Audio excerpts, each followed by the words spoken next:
Блиндаж, быстро, быстро, быстро!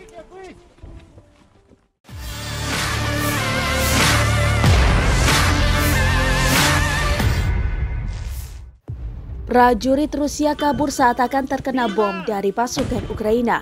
Peristiwa itu berhasil diabadikan koresponden CGTN Dmitry Maslak yang dikenal kerap kali liputan mendalam dari area paling berbahaya di garis depan Rusia-Ukraina. Rekamannya pun diunggah akun YouTube The Sun Kamis 7 April 2022. Dalam video, pasukan milisi pro-Rusia berperang melawan tentara Ukraina. Mereka saling berbalas serangan. Saat masih semangat menembak bom ke arah Ukraina, tiba-tiba prajurit Rusia berusaha lari menyelamatkan diri dari serangan bom balik.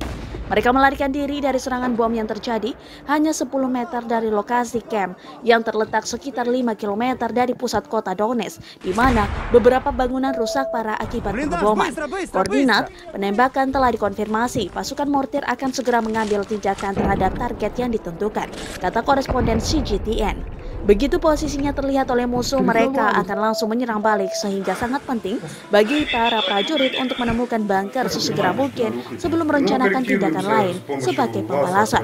Sama seperti halnya pasukan Rusia dan Donetsk yang langsung melarikan diri mencari bunker untuk tempat persembunyian. Так же самое, как прилеты были в столб, там метров 20-30 от нас. Ну, в день около десятков, двадцатки может прилететь.